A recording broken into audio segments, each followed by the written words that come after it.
특정인에 대해 검찰이 4차례나 압수수색 영장을 청구하고 구속영장도 아닌 수사 개시와 시작이랄 수 있는 압색 영장을 법원이 4차례 모두 기각한 전례가 있는지 모르겠습니다. 이게 사법부냐? 오늘 앵커 브리핑은 사법농단 시국선언 얘기 해보겠습니다. 특정인에 대한 4차례 검찰 압색영장 청구와 4차례 법원 영장 기각, 과문한 탓인지 듣도 보도 못했습니다. 사법농단 재판거래 양승태 전 대법원장 얘기입니다. 저만 듣도 보도 못한 게 아니라 30년 가까이 법관으로 재직한 안철상 법원 행정처장과 김창보 차장도 들어보지 못한 모양입니다.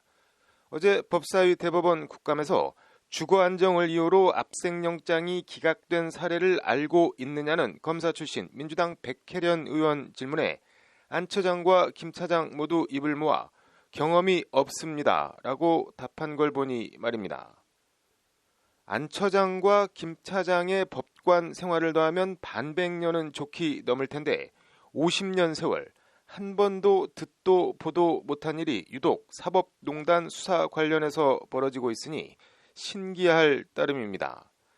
관련해서 각계각층 사회 원로와 시민사회단체들이 참여한 양승태 사법농단 대응을 위한 시국회의가 오늘 오전 서울 중구 프레스센터에서 시국회의를 갖고 시국선언을 발표했습니다. 6글자로 요약하면 이게 사법부냐는 질타입니다. 시국선언문 일부를 그대로 읽어드리면 이렇습니다. 주지하다시피 양승태 대법원은 박근혜 적폐 정권의 비를 맞추며 재판을 거래하고 이를 통해 재기득권을 강화하려고 시도하였다.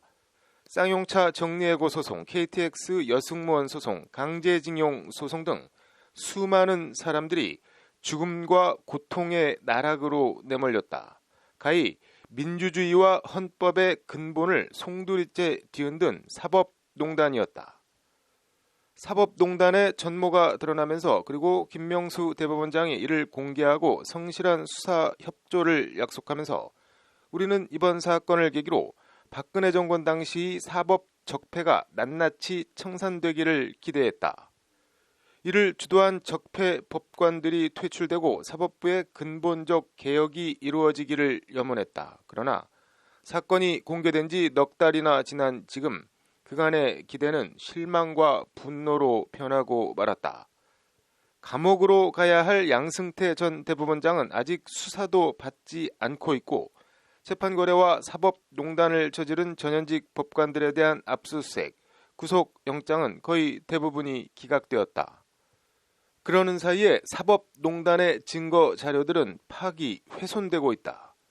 사법농단과 재판거래 범죄 최고 책임자에 대한 압수수색 영장 청구는 주거 안정의 가치가 중요하다는 사유로 연거푸 기각하였다. 실로 기가 막힐 지경이다. 대법원장이 약속한 성실한 수사 협조는 온데간데 없고 학벌, 지연, 저들만의 카르텔에 기반한 제 식구 감싸기만 횡행하고 있다.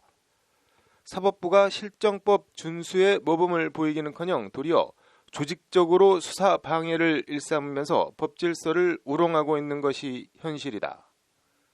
법관들이 사실상 법위에 군림하고 있는 작금의 상황은 국민 기본권 보장의 최후 보루여야 할 사법부의 존재 의의를 짓밟는 실로 참담한 상황이 아닐 수 없다. 일자 천금. 오늘 시국선언문을 대한 일감은 결은 좀 다르지만 전국시대 말기 진여부리가 여씨 춘추를 두고 한자라도 더하거나 뺄 수 있다면 천금을 주겠다고 한 고사가 생각납니다. 시국회의의 요구는 명료합니다. 사법농단 적폐 법관을 탄핵, 구속하고 국회가 영장발부와 사법농단 재판을 담당할 특별재판부 설치와 재판거래 사건 특별 재심 요건 등을 규정한 특별법을 입법하라는 겁니다.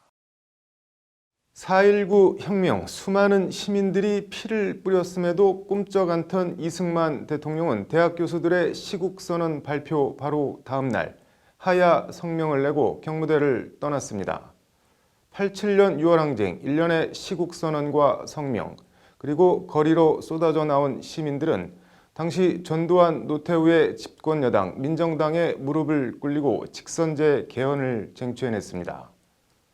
양승태 사법농단 대응을 위한 3차 시국회의, 87년 6월 항쟁 시국선언으로부터 30년도 더 흘렀습니다.